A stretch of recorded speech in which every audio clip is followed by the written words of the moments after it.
En nuestra conversación central ya se encuentra con nosotros el internacionalista Víctor Villanueva. Ya es un hombre de la casa. Bienvenido, Sí, distinguido. un placer estar con usted y con todos los amigos de Tiempo de Orientación.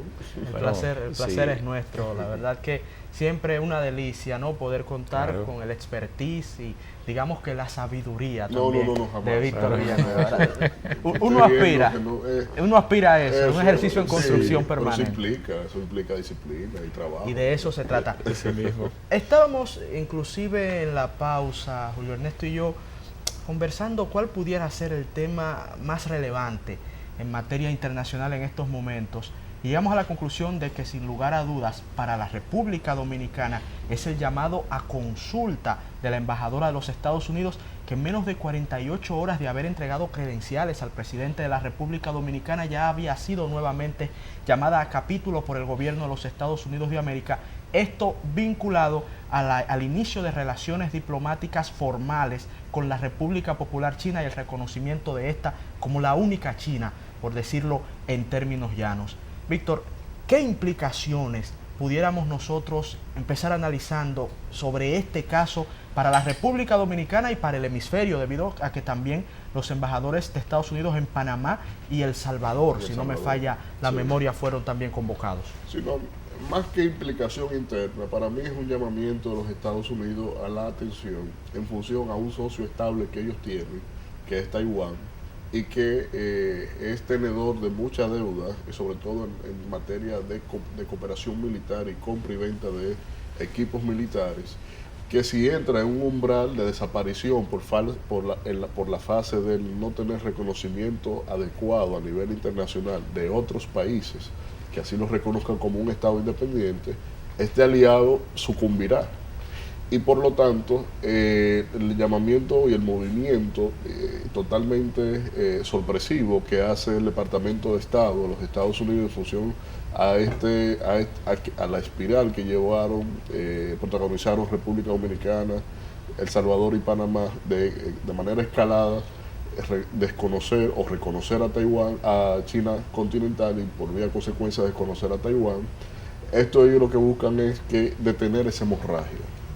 Y que de una u otra manera, a mi apreciación, el que esté pensándolo, lo piense con mayor ahínco. De hecho, hay unos senadores del Congreso de los Estados Unidos que están apostando a una legislación que igual de absurda, que plantea un régimen de consecuencias y sanciones económicas a aquellos países que desconozcan a Taiwán. Y por lo tanto, porque eso tiene un efecto supranacional, y por lo tanto Estados Unidos no es el policía del mundo, ni tiene por qué inmiscuirse en esos asuntos. Y el asunto está en que para la República Dominicana, yo dije en este mismo espacio, no me había atrevido a decirlo en otro, porque que República Dominicana tendrá que saber jugar a la política internacional de lidiar con las dos potencias dominantes de la zona, que es Rusia, que es Estados Unidos por un lado y China por otro lado, aunque a un tercer grado Rusia, pero ya con Rusia tenemos relaciones diplomáticas y nos representa un elemento sorpresivo en la política exterior nuestra. Y por lo tanto, como vamos a entrar al Consejo de Seguridad de las Naciones Unidas, ahí es que están verdaderamente las verdaderas implicaciones para la política exterior de la República Dominicana, que sin lugar a dudas entiendo que el Estado dominicano no está preparado conceptualmente para dirimir los conflictos entre estas dos potencias. Porque yo te presento un ejemplo. Cuando en el Consejo de Seguridad República Dominicana tenga que presidir el Consejo por Dominican Republic, que nos corresponde uno de los primeros meses del año, es decir, que entrando al Consejo de Seguridad prácticamente estaremos presidiendo el Consejo, y al presidir, ¿cómo usted va a lidiar con los intereses entre estas dos potencias? Entonces el Estado, a mi punto de vista, y sin menoscabar ninguna condición propia de ningún embajador de los que tenemos allí, que hay muchos y muy buenos y sí preparados, pero la principalía en función a cuál embajador debe estar presidiendo ese organismo, el Estado Dominicano tiene que definirlo cuanto antes. Sí. Porque las competencias no pueden ser bajo el mérito del partido. tiene que ser bajo el mérito del dominio de la problemática mundial. Y segundo, con vasta experiencia en lo que es la diplomacia. Solamente hay que ver en ese contexto cómo va el caso de la rigidez de la embajadora representante de los Estados Unidos en el Consejo de Seguridad, cómo usa la agresividad verbal para poder imponer su postura, sus ideas. ¿Cómo vamos a lidiar con eso? Entonces, ¿cómo vamos a votar a favor, en contra o abstención en función a los puntos donde estas dos potencias tienen diferencias radicalmente marcadas? Entonces, República Dominicana tendrá que aprender, porque ya estamos dentro, tendrá que aprender a lidiar con eso.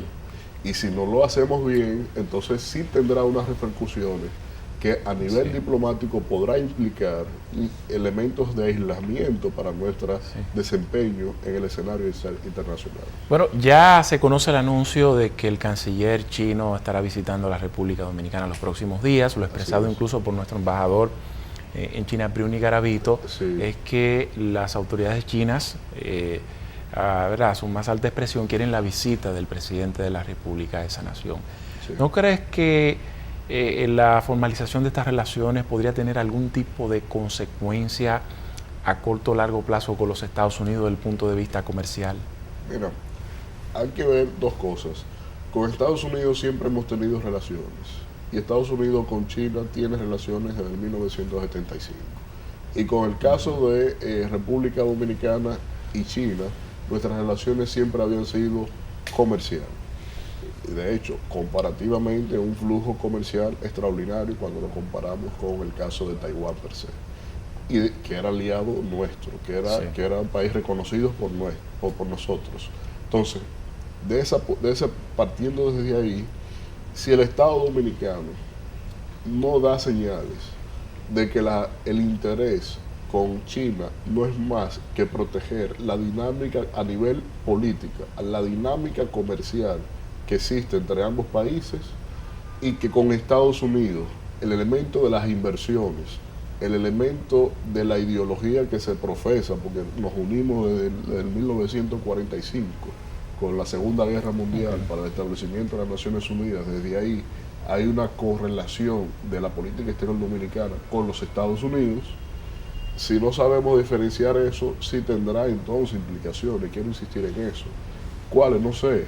Habrá que ver las posturas. Y estamos frente a una administración norteamericana linealmente inestable y que las posturas podrán ser sorpresivas hacia la alza, hacia la baja. Ahora, en el contexto de que vengan las autoridades, de que Danilo, el presidente Medina, visite China, que debe hacerlo, tiene que hacerlo, y se tendrá que aplaudir porque es una visita histórica que marcará un antes y un después en la vinculación de ambos países, y le corresponde hacerlo soberanamente en representación del pueblo dominicano. Entonces, cuando el presidente Medina haga eso, lo que tenemos que dejar claro es que nuestros intereses con China están esencialmente en lo comercial. No nos interesa profesar la teoría del partido único, la teoría de establecer un elemento ideológico geopolítico, donde Estados Unidos seguirá siendo siempre un aliado importante para la República Dominicana en materia de inversión, en materia comercial, en materia de flujo migratorio de dominicanos hacia allá, y en todos los elementos hasta culturales que ya nos estamos vinculando. Entonces, desde ese punto de vista, yo entiendo que lo que el gobierno debe hacer es marcar las líneas claras, indiscutiblemente.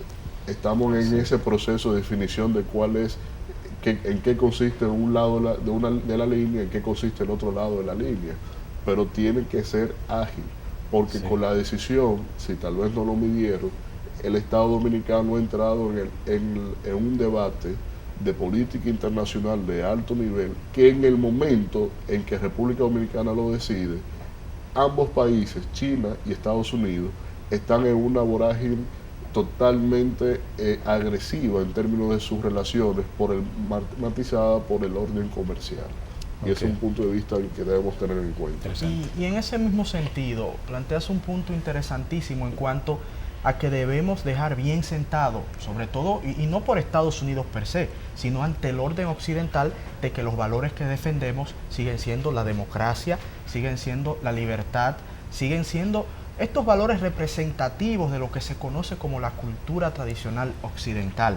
Y eso, por un lado, nosotros lo comprendemos. Ahora, a partir de la formalización de relaciones diplomáticas, como que se ha generado una algarabía a nivel nacional y hasta en sectores de cierta influencia, que llevan a muchos a pensar que se está considerando a China como una especie de sustituto de los Estados Unidos ante cualquier inconveniente. Y en ese sentido nos gustaría saber tu opinión, porque ¿qué tanto o qué tan cierta es esta preponderancia que China pudiese llegar a tener a nivel comercial para la República Dominicana? Pues también ya planteaste, tenemos relaciones comerciales con China desde hace rato. Sin embargo, vemos ciertos sectores pensando en que esto pudiera ser una carta de salvamento ante cualquier inconveniente nuestro con los Estados Unidos de América. ¿Se pudiera concebir estas relaciones diplomáticas como una especie de salvaguardia si hay cualquier enfrentamiento ideológico o comercial con Estados Unidos? No tiene por qué. Es que históricamente nunca ha sido así. Todo lo contrario. De lo que más se puede señalar en nuestra historia de política exterior es el endoso que siempre hacemos a las posturas norteamericanas. Entonces, el Estado Dominicano hoy tiene que decidir si eso continúa así. Pero no es porque haya una correlación sine qua non entre ambas naciones, entre Estados Unidos y República Dominicana, no. Es que para tú determinar lo que es tu política exterior, hay un conjunto que uno de mis maestros llama de coordenadas, que tienen que configurarse, coordenadas políticas, ideológicas, coordenadas geográficas inclusive. Entonces, cuando vemos la coordenada geográfica, eso es un elemento constitutivo de la política exterior nuestra que nos pone de frente a la principal potencia del mundo. Entonces, como uno, a escasas millas de ello, a 848 millas de Miami, ¿cómo podremos hacer, cómo podemos darle la espalda a esa jurisdicción? Falso. Porque, y el que lo intente, entonces probará un destino incierto y nos llevará a todos a un despeñadero. Entonces, no creo que nadie esté pensando algo en esa línea. Segundo, el elemento con China, sí, todo el mundo lo ha aplaudido. ¿Por qué? Bueno, porque con China tenemos un intercambio sobre los 6.000 millones de dólares al año a nivel comercial, y con Taiwán eran 800 millones de dólares. Entonces, y era nuestra relación. Ahora yo te pregunto a ti, teníamos tantas décadas de relación en cooperación, que lo aplaudimos, lo valoramos y lo agradecemos, pero ¿dónde está el capital de origen taiwanés en República Dominicana? No hay, o sea que las inversiones de ellos se quedaron siempre, su participación se quedó siempre en el intercambio de cooperación, por no decir dádivas. Un tomógrafo, una cosa de rayo X en un hospital. Cuando no, bien, en una etapa, bien, pero cuando pasamos a ser subdesarrollados teníamos que tener otro tipo de intercambio. Correcto. Y ellos no maduraron la relación. Sí, y ahí estuvo el inconveniente. A propósito de la nueva embajadora, Robin Bernstein, y sus objetivos, me despierta la curiosidad de preguntarte, Víctor. Recuerdo un libro que leí hace mucho, se llama, su autor Alfredo Urdasi, él es experto en política del Vaticano. Él es autor de un libro donde él explicó el proceso de cómo llegó Benedicto XVI al papado. Y dentro de las cosas que él planteaba, él decía, miren, no se fijen nunca en cómo la Iglesia escoge a un papa, sino primero cuáles son los objetivos de la Iglesia y en función de eso la escogencia de su papa. Ahí se va, dice Juan Pablo II, un momento el país estaba dividido en dos polos, que era el comunismo y el capitalismo. Entonces el comunismo, que no cree en Dios, buscaron un papa precisamente para tratar de cristianizar y lograr un equilibrio dentro del comunismo, etcétera, y escogido de la zona de Polonia. Entonces se va al tema de Benedicto, dice, mira, en Europa había una crisis del tema del cristianismo, vamos a buscar un papa de origen alemán de esa zona, que es el origen del cristianismo, para nosotros lograr una mayor fortaleza. Y finalmente también el tema de este nuevo papa, en lugar, la zona de más feligreses, de más fieles católicos, estaba perdiendo, vamos a buscarlo, etcétera. En función de los objetivos, si nos preguntamos por lo menos los más recientes embajadores que han estado designados por los Estados Unidos, el caso de Hertel, que tenía un lineamiento como más de de lobbies, representaciones de multinacionales y de inversiones. Yo recuerdo incluso un tour que hice en la Barrigol y él fue uno de los que encabezó, ¿verdad? Mostrando toda esa estructura. El caso de los pasados, Broster, que eran abiertamente apoyando la comunidad LGBT, etcétera. Entonces uno se pregunta, los Estados Unidos, a la hora de asignar o designar un embajador en la República Dominicana o en cualquier parte del mundo, ellos tienen un objetivo, o ese objetivo es dependiendo de quién es la persona que designan. Mira, lo que pasa es que los estados, cuando publican el nombre de alguien que está propuesto como embajador, ya hay un acuerdo por dentro. Pero ese acuerdo nosotros no hemos sabido tipificarlo. Por ejemplo, cuando me preguntaban, este embajador con esta agenda que no nos interesa a nosotros, el embajador pasado, no, el Estado Dominicano debió poner claro cuáles eran sus intereses en función de la agenda real entre ambos países. Entonces, por ejemplo, si ponemos a si manda un embajador que promueve abajo los vestigios de nacionalismo y arriba unificación de toda cultura, lo vamos a aceptar. Entonces, cada estado receptor, al momento de emitir su placeta, tiene que hacer valer los elementos que en verdad caracterizan la relación entre ambas naciones, sobre todo entre la nación de proponente y la nación receptora. Ahora bien, aquí nunca se ha exigido eso. Por eso tú ves esas altas y bajas en función de los perfiles. Literalmente aceptamos todo aquel que nos propongan. Literalmente, pero no esta administración, todas las anteriores. Entonces, con eso, el Estado Dominicano no ha sabido exigir que si la relación con entre República Dominicana y Estados Unidos está marcada por lo comercial, por las inversiones, por lo migratorio, entonces busquemos te acepto un embajador con ese perfil y yo envío un embajador que me ayuda también a canalizar eso. Pero aquí eso está supeditado a simplemente a no hacerse sentir mal a aquel que nos propone a alguien y aceptamos a todo el mundo sin ningún tipo de correspondencias. Esta embajadora, que inicialmente llevaba una agenda antes de ser confirmada por el Congreso de los Estados Unidos, llevaba una agenda que se podía entender que podría ser muy en contra de la situación de naturalización de extranjeros en República Dominicana.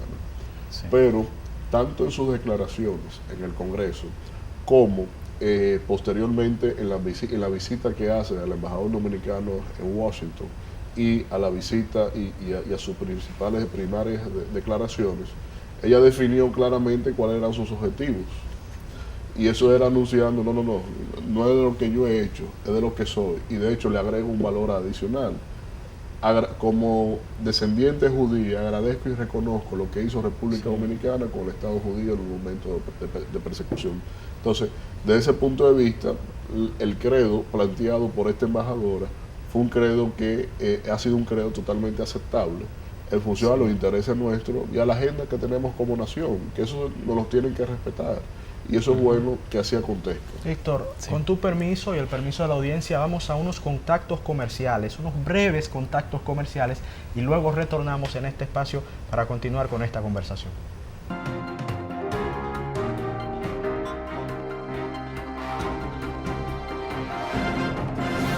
Continuamos esta conversación sobre temas internacionales con Víctor Villanueva. Y luego de haber tratado las implicaciones que pudiese tener las relaciones con China, el llamado de la embajadora de los Estados Unidos por su nación, vamos a hablar de otros temas de carácter regional, pero que también son muy importantes para nuestra nación. Y en este caso nos trasladaremos a Brasil.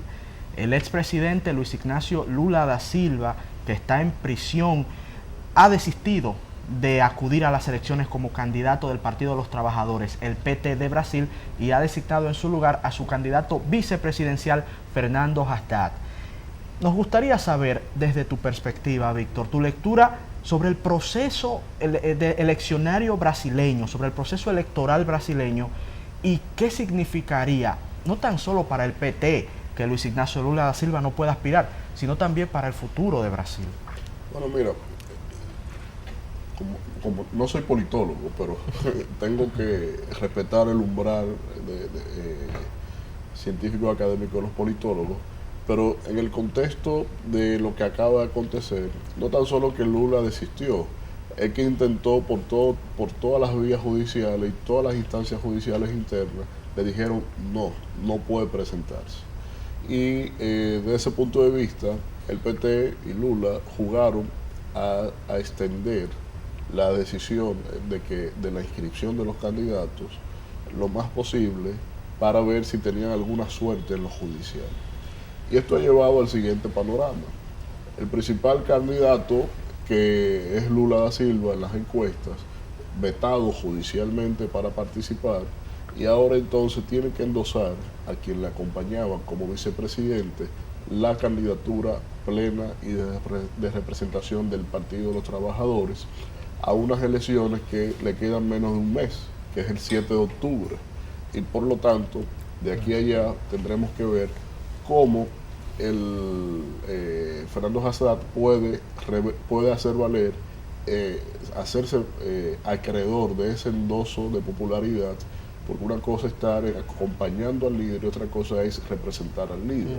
Entonces, desde este punto de vista, habrá que saber o analizar cómo él podrá repercutir esto y sobre todo evitar garantizar el paso al balotaje y que en el balotaje pueda decidirse el elemento de quién sería el candidato a ganar. Por lo tanto, desde mi punto de vista, el principal desafío que tiene él del Partido de los Trabajadores es llegar a una segunda vuelta, porque las encuestas sitúan en que el principal opositor está con un 22%, y por lo tanto el Lula, que marcaba en un 24%, ahora tenemos que ver cómo eso se revierte o le favorece a Hassad.